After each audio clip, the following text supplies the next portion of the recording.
Hello, welcome to the Morbidly Elenctic show. We're kind of doing a little bit of a side test thing here, which is essentially kind of a pre-game show for our next podcast episode. And this one is going to be with, if you'd like to introduce yourself. Uh, I'm Bryce. I'm an amateur artist and professional self-depreciator. uh, and yeah, I read too much manga and I hopelessly invest myself in video games. Nice, and that's kind of the perfect kind of way we're going through now here, is with the, basically kind of the concepts of, that's where we're kind of talking through is primarily characterization and also going in terms of the, how, not so much like plot progression, but like kind of how plot progression kind of happens within Right. anime, within manga, and then comparatively kind of with the United States, and how is there kind of that connection in terms of the societal kind of factor, kind of how that's kind of set up that could possibly kind of bring that to fruition. And so we kind of talked over a lot of those points to see where we really want to kind of ground down and So really many focus points. on. I like the main part there, and I'm going to kind of go through the notes and kind of see some parts where it's kind of a more interesting factor go through. I would say the main thing I would say, like, probably a good way to kind of start out, because that's as well every time it's kind of starting off with the show, it's always deciding onto or kind of describing, defining what is the thing first off before we can even really Right. go through and like to know of it, to know then of like kind of that part. So I would say with the relation between the two, the best way that it would kind of go through is like what generally is, and I think that would be a really good area for you as well as the characterization, or in general, what is kind of a characterization within a visual novel or even within like a graphic or Mhm. novel, like how do you characterize it?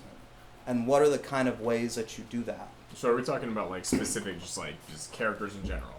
Yeah, characterization in general, and even how you kind of represent that on the visual medium, because it's not just kind of Japanese storytelling in terms of just narration from books. Mhm. Same thing with the U.S. kind of books. It's also the visual medium is a very important part of reading the pictures on the paper and how they kind of tell that character as well.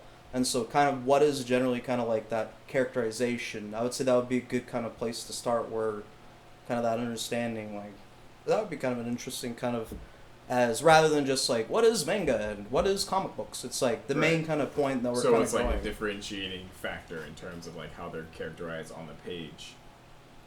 Yeah. Okay. I don't know. I mean, that's. I mean, from the get-go, I guess the visual style between both manga and American comic books is like relatively. I mean, it's significantly different.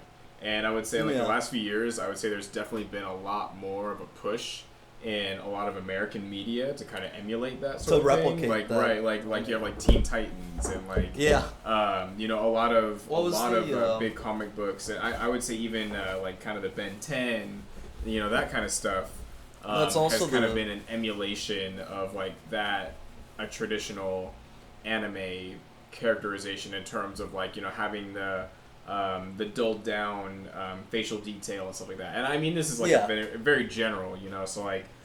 You're obviously gonna have like your fucking JoJo people who are just like I'm gonna overdraw and Yeah. make this person look as human as possible.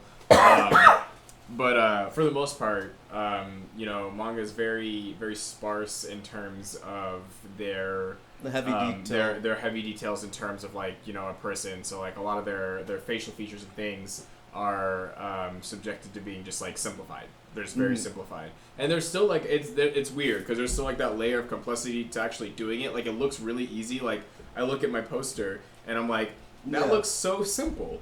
Like it looks so simple to draw, and then you try to do it, and you're like, wow, there's actually something to this. When it gets more simplistic, there's less line to actually mess up because Right. you have to have one line. you to have just to. It has to perfectly be do it. very, very, very like concise and very like clean and crisp. Compared to like American work, which is very for the most part. It does go for anatomical correctness. Yeah. very much There's a so. lot more detail in facial expressions, like musculature, things like that. A lot of that stuff is focused on and emphasized a lot more heavily Yeah. in American work.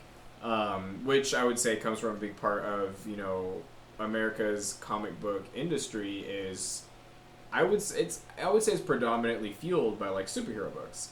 So it's very like, that's kind of why that's such a big focus, because you want your heroes to look, larger than life. You want them to stand out from like general society. You want them to be like these.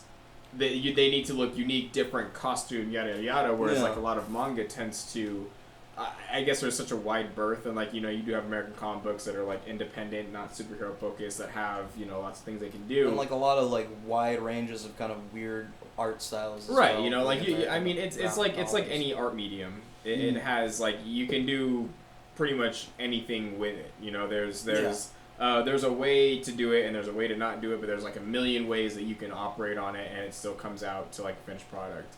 Whereas manga tends to follow a very it's simplified, but it's not. Like it's simplified in terms of like a lot of the characters that you're gonna get are gonna have like lesser details, due to the fact that a lot of it's due to serialization and having to repeat drawing that character. They primarily work in black and white, and so the lack of color, you have to kind of take that in consideration when you're putting that on paper and like what you want to put a bunch of ink on and what you don't want to put a bunch of ink on a page.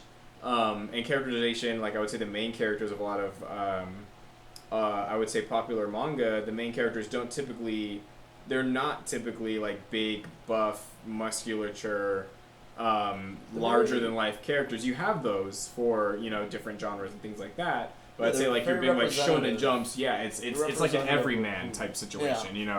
They may have like a different featured, like you might have a character like a common trope is a character born with red hair, and they usually signal like misfortune or bad luck or whatever.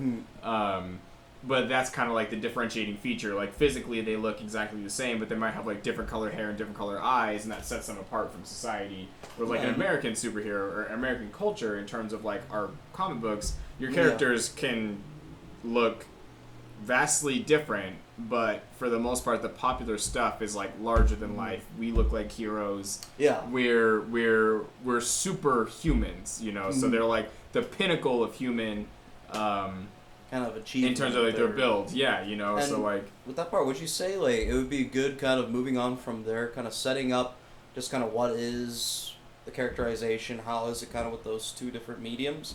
Would it be good to kind of go into then explicitity in terms of art style and how it kind of goes in terms of like a lot of black and white line art, and then comparatively with the United States it's a little bit more of a different story, even in how they kind of, not so much like how they kind of create it and how it's like kind of the teams behind each kind of type where it goes? Or do you think as well another interesting way how you were describing it was kind of the representation of the main protagonist or the main character and how they're kind of visually made?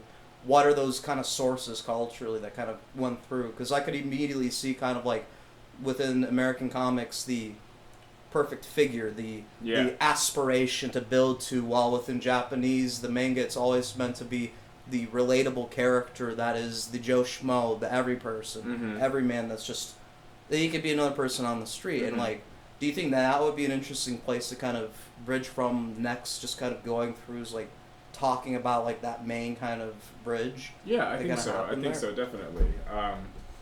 Because I would say like a lot of manga tends to be centered, or I'm making a lot of generalizations, but I would say lots of popular, a lot of the more iconic stuff tends to be focused around just kind of a regular person put into unusual situations.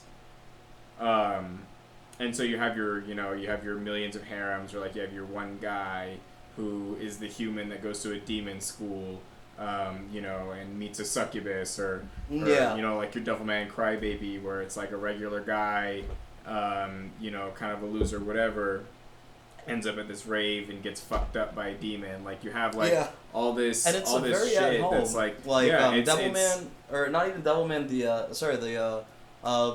which one? Not Soul Eater, but the the Ghoul, Tokyo Ghoul. Oh yeah, Starts off very slice of life, just an average like Tokyo life Ghoul is goal. very much Like, it starts off in a very like basic, like it's just a college kid going on a date. He's an awkward loser, whatever, and then it turns into vampires. Exactly. And a lot of the focus is very much like those characters are supposed to be very kind of just like unassuming.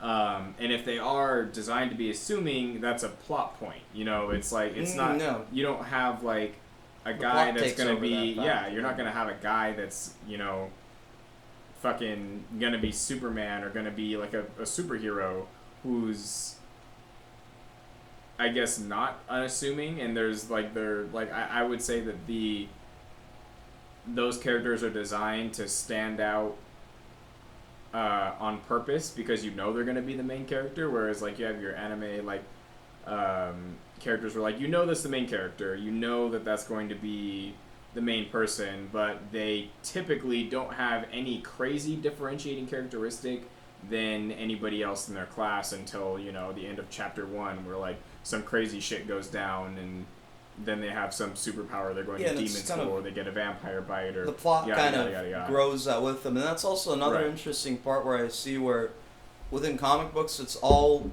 kind of a self-determined thing where it happens and they grow themselves learning on that part. But then where in anime, they still do kind of learn in terms of harnessing their power, understanding it. But where they learn new breaches of their power or when new things develop with their power, it's always more that they're kind of riding along with the plot and how the plot develops. So it's more things happen to them and they have to adapt. Where with comic books, it's always just visualizing the self, where they're already self-visualized at that peak already. And it kind of like evolves kind of in a separate kind of way. Right, and I would even say that definitely brings kind of like the culture into play in terms of both between here and Japan, just because or just Eastern culture in general, just because we're a lot more individualistic. American focus is primarily on you yourself as an individual. That's kind of like the end game, is to find your individualism, to find yourself. Whereas Eastern countries are a lot more nationalized, a lot more about, contribution to society. What can this person, what can I do to contribute to, my family? To not, your country, whether that enters the thing is whatever. Yeah. But it's like your family. What can I contribute to my friends? What can I contribute to this, and that?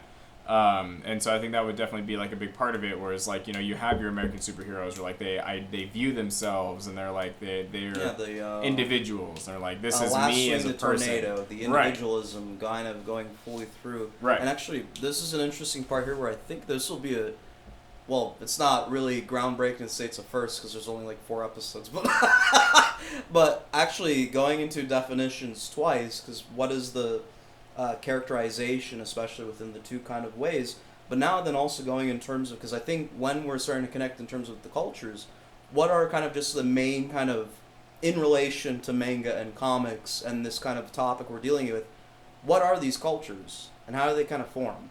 What is Americanism within comic books, specifically in characterization, and what is that soul, and then compared to Japan and their essence in there, what is that part, the cultural aspect? I would say, starting with American comic books, I think a big focus, I would say since the inception of comic books on the Western side, comes from the fact that they're portrayed to be characters that are larger than life. They're the pinnacle version of American culture. It's they're your Captain America and Superman, their life, liberty, freedom, pursuit of happiness, that's them.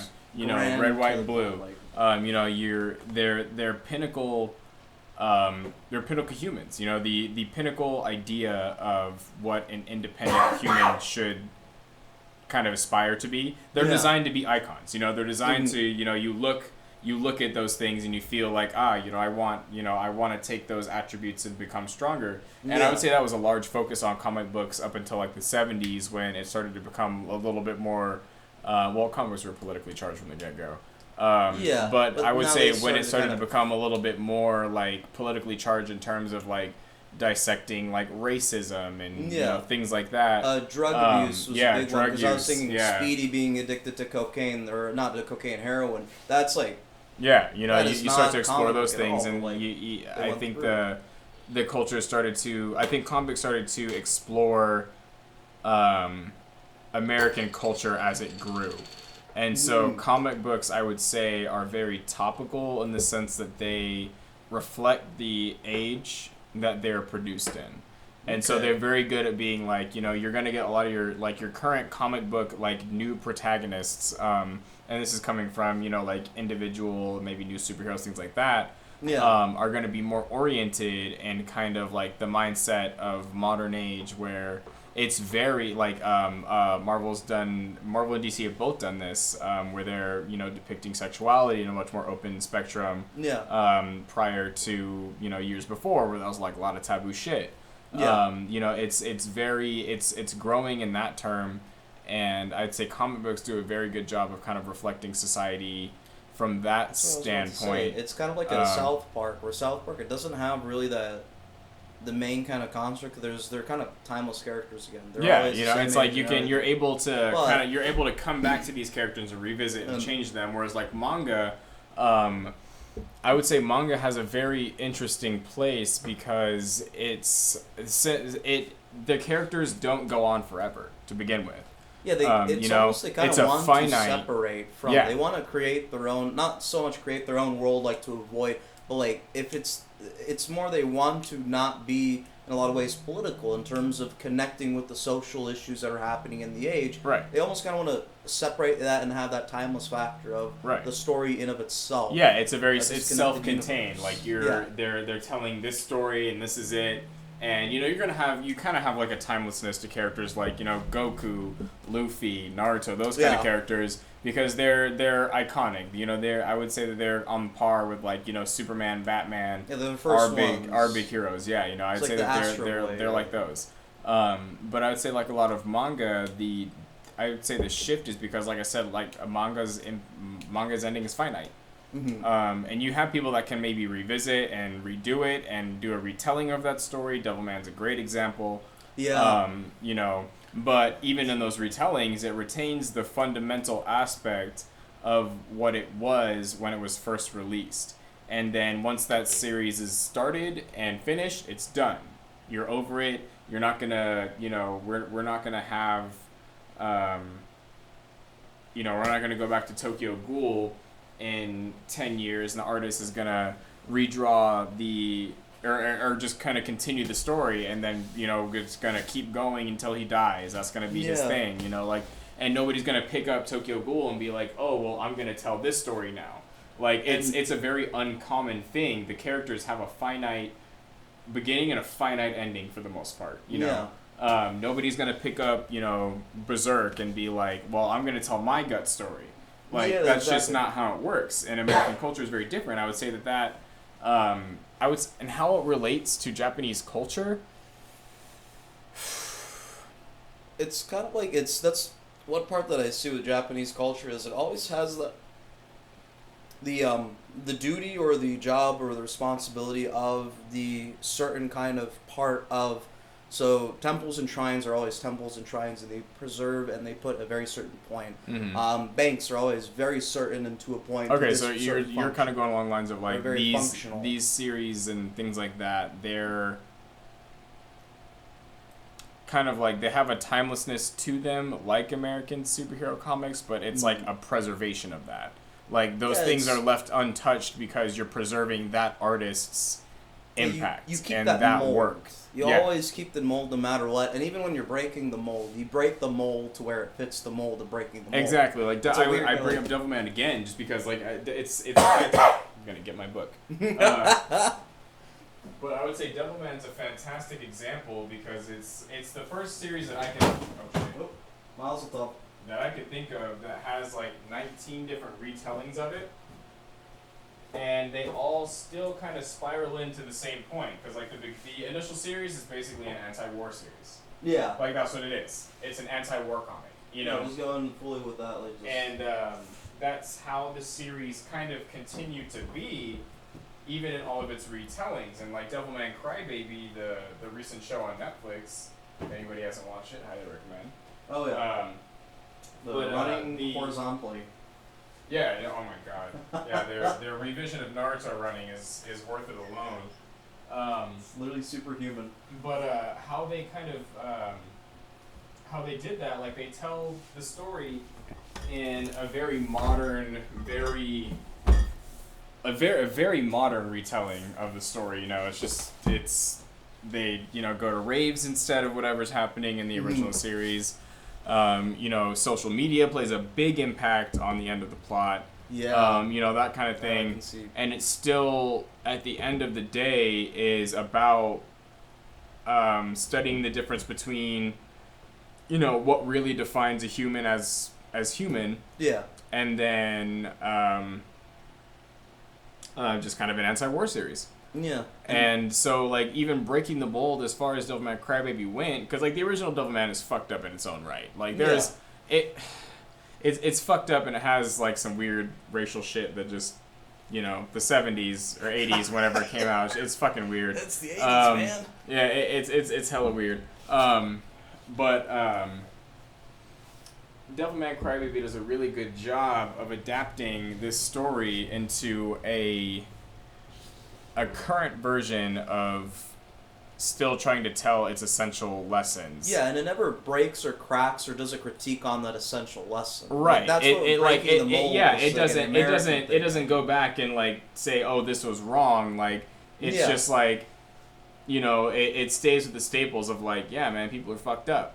Yeah, and it never goes into like, well, actually, no, wait. In the end, yeah, and actually, yeah, exactly. Like it doesn't heel turn and go like, oh yeah, well the artist actually was wrong when they say this. Like it adheres to it. Whereas like American, I would say like American superheroes and things that, or not even superheroes, just kind of like how we go with our characters is like deconstruction of those things is what makes it more interesting. It's like you have your Superman that's like, oh, I'm the boy in blue, whatever, blah blah.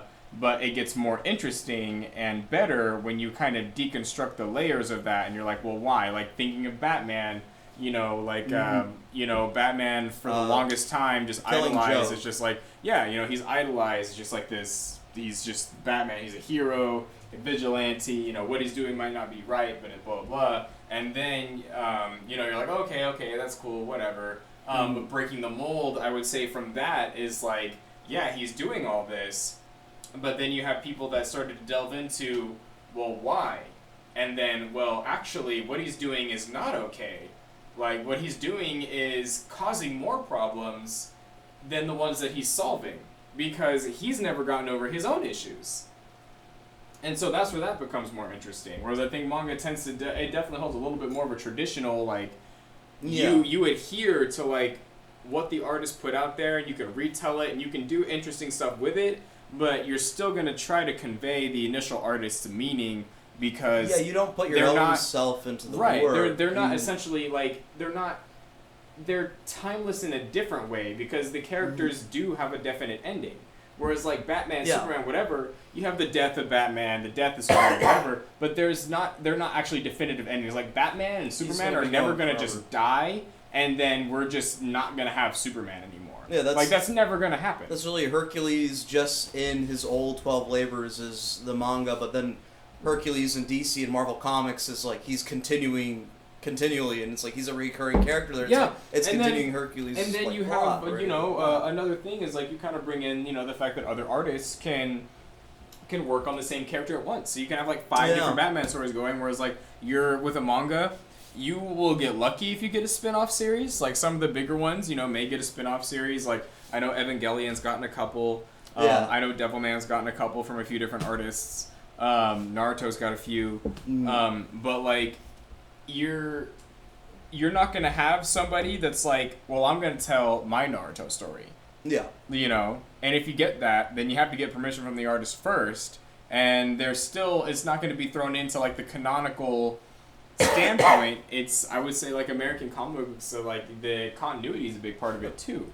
Peter Parker goes and becomes a businessman. But yeah, that's. But actually, another interesting where I kind of got through, or that kind of another point to kind of add on after going through like kind of the cultural influences within comics and manga, like from the cultural sources.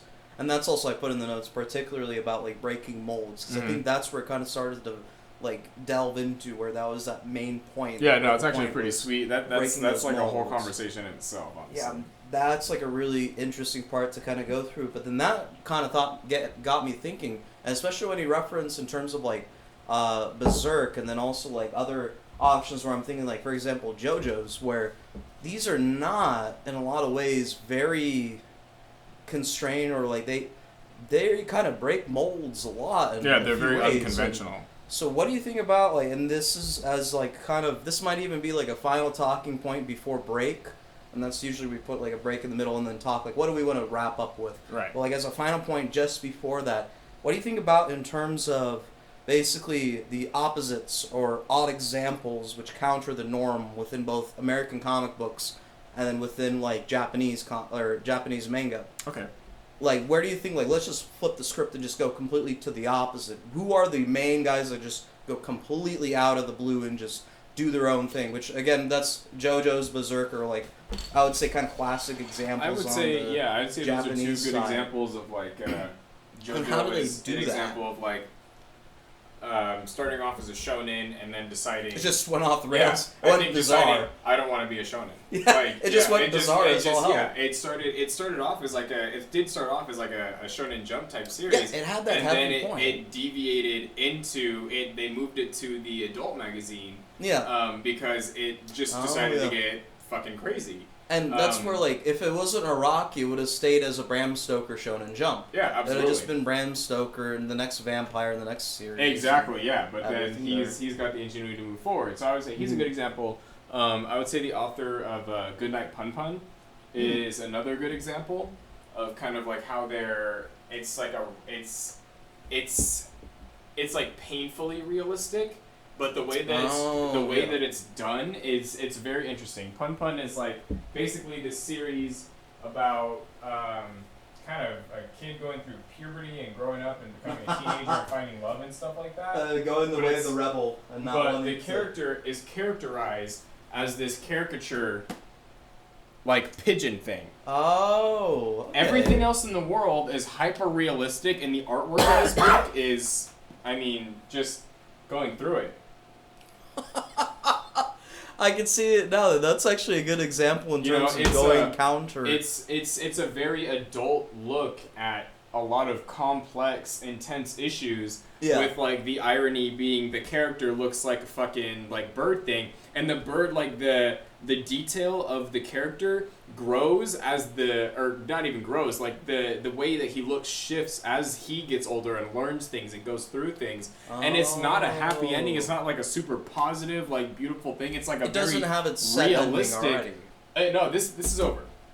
Okay, so it's completely done. It's done. It never had its set ending where it's very much like it's just this kid's growth. Like it's just him like, I don't know who I am. I don't really know anything about anything, and I like this girl, but like my dad, is in jail for attacking my mom and like all this shit. Yeah. And he's just like it's like really, really intense, and it's so different than like it's like a slice of life, but like a fucked up slice of real life. Oh, okay. And so, like, it's not like your slice of life series that's just kind of like a fruits basket, or like your shoujo that's catering to like it has to do with you want to have that service. ending. Yeah, you want to have that. You want to have that ending that's like, ooh, cute and positive and whatever. Like this is just a very realistic time. And apparently, a lot of his work is in the same boat. I haven't read a crazy amount of Asano. I'm not gonna lie to you. But all of his work, from what I do understand about him... It's not like you go to a restaurant and you go to get like a hamburger or something, and the hamburger is just char-broiled, rough, tough, and it's like, god damn, I'm going through like, what the fuck? Yeah. But it's like, it's real, or something like that, where it's like, you don't get the service exactly what you wanted, but that's the whole point. It's meant to be kind of really rough, like, not really nice. It's a very realistic, kind of telling of these events. And it's such a emotionally intense series. Like it's very like it really manages to immerse you in this kid's head, and you're like, this is a fully realized character, and you're like thrown off by the fact that you're looking at him drawn like a pigeon. Yeah. But even still, you're just like, God damn, this guy's like, this is awful. Like, this is miserable. And with that, would you say then on the opposite end? Because I would say it's a very easy to see in terms of with Japanese and like the counterculture to that. Because I would say that's kind of innate within their culture, how it's very much so not breaking the mold, and like I think that's going to be a big thing talking about. Yeah, definitely. But then on the American side, is there anything counter to the norm of comic books, or like even independent comic books? Is there like a counter to the norm? Is there a pon in the United States, or is there any talking point there? Is there a possibility? For what I understand is like, I mean, that's what you have like your indie publishers for, you know? Like, exactly, it's you have completely shit like, you know, you have shit like The Boys that like is you know, a fucking, it's a radical deconstruction and realistic take on what superheroes are.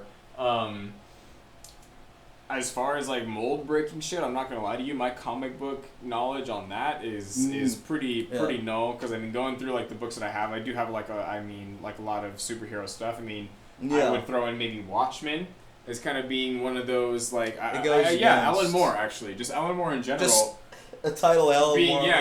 Alan Moore just being kind of that guy who doesn't want to adhere to like, this is as it is. Yeah. You know, this superhero is a superhero. You know, having Watchmen flip the script and be like, okay, well, here's what people are like, and so if you give people powers, they're gonna be like this. Yeah, you know, they're gonna be real and people. the Swamp Thing being like, oh, I'm God.